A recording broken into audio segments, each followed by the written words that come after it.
থাকুক। না মা, তোমার কোন জায়গায় যাইতে হইব না। এবারে থেকে যদি কারো যাইতে হয় তাহলে মনেই যাইব। তো জানি মনে তোমার পছন্দ না, মনে তোমার কথা মতো সব কাজ কাম করে না, ও তোমার কথা মতো চলে না। তুমি যখন তোমার বোনের মায়া রুমকিরে আমার বিয়ে করতে কইছিলা, আমি ওরা বিয়ে করি নাই। আমি তোমার মতের বিরুদ্ধে গিয়া মনিরে বিয়ে করছিলাম। দোষটা আসলে আমারই। ঠিক আছে মা, এত যেহেতু সমস্যা হইতাছে মনিরে নিয়া আর আমার সংসার নিয়া, আমি একটা সিদ্ধান্ত নিচ্ছি। তুমি একটা কাম করো, তুমি খালার মাইয়া রুমকিরে এক সপ্তাহ লাগে আমগো বাড়িতে নিয়ে আসো। রুমকি যদি আমগো বাড়িতে আইসা তোমার মন জুগে চলতে পারে, এই বাড়ির সব কাজ কাম তুমি যেমনি কমনে করতে পারে, তাহলে যাও এক সপ্তাহ পরে আমি রুমকিরে বিয়ে করব। আর মনিরে আমি তালাক দিয়া দেব। এত বড় একটা সিদ্ধান্ত তুমি আমার না জিজ্ঞাসা লয়ে রইলা। আমার যদি তালাকে দিবা তাহলে আমার বিয়ে করছো কেন তুমি? মায়ের কথাই বউ তালাক দিয়া দিবা। দেখুন, আমি এই বিষয়টা নিয়ে তোমার সাথে একটা কথাও বলতে চাই না। আমি যে সিদ্ধান্তটা নিছি অনেক ভাইবা চিন্তা নিছি।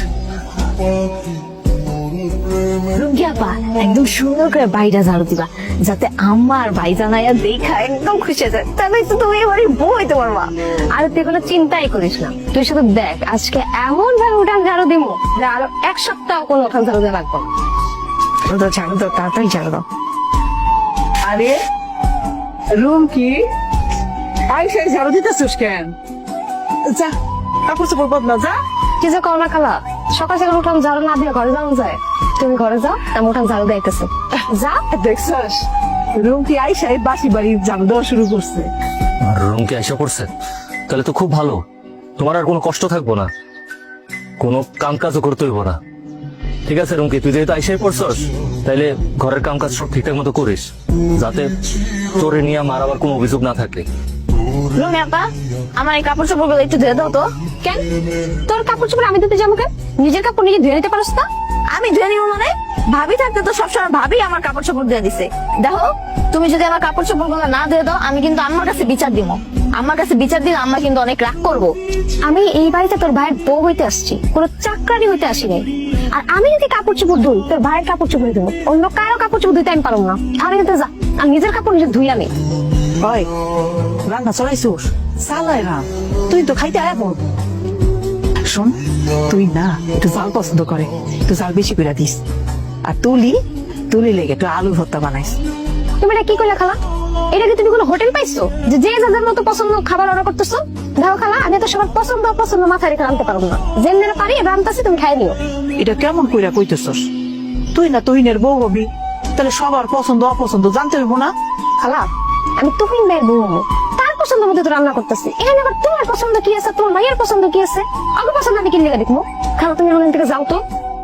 আমি তোমার কইছিলাম তোমার কথা মাই না রুমকির বাড়িতে নিয়ে আসতে, আর আমি তোমার কথা দিয়েছিলাম রুমকির আমগো বাড়িতে আনার পর রুমকি যদি তোমার কথা সব শুই না চলে, এবারে কাজ কাম সব ঠিকঠাক মতো কইরা তোমার মন জোগায় চলতে পারে, তাহলে এক সপ্তাহ পর আমি রুমকিরে বিয়া করব। আমি তো তোমার এটাও কথা দিয়েছিলাম, রুমকিরে যদি আমি বিয়া করি তাহলে মনির আমি তালাক দিয়া দিব। আমার ওই কথাটাও মা আমি রাখো। এনাও মনি, তুমি সাইন করে দাও। না, বৌমাই তালাক নামা সই করবো না। তুহিন পাগল হয়েছে দেখা তুমিও পাগল হইবা? একটা সংসার কি এত সহজে ভেঙে যায়? আমার বৌমা এই বাড়ি থেকে কোথাও যাবো না। খালা, তুমি সব কি করতেছো? তুহিন ভাইয়ের সাথে যদি তার তালাক না হয়, তাহলে আবার তুহিন ভাইয়ের সাথে কেমনে বিয়ে হইব? আমি কি তোরে কখনো কইছি আমার পোলার বউ বানাবো তোরে? তরে আইনা না, তুহিন খুব ভালো কাজ করছে।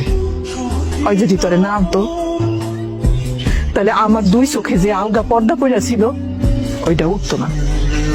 এই যে আমার বউ কোনোদিন আমার সাথে এমন খারাপ ব্যবহার করে নাই যাতে আমি কষ্ট পাই। আর তুই কি করছস? কাজ কাম তো করছি না, এমন ভাবে কষ্ট দিয়া কথা কইছস কলিজাটা জ্বলে গেছে। আম্মা, তুমি ঠিকই কইছো। ভাবি আমার কত যত্ন করছে, কত স্নেহ করছে। আর রুমকি আপা কয়দিন আগে আমার কতগুলো কথা শুনাইছে। তুমি খালারে কও রুমকি আপারা আজকেই নিয়ে যাইতে বাড়িতে। আম্মা, তুলি একটা জিনিস খেয়াল করে দেখছো, আমি যখন তোমরা এত করে বুঝাইছি, এত করে কইছি, তখন তোমরা বুঝো নাই। আর আজকে তোমরা ঠিকই বুঝতে পারছো।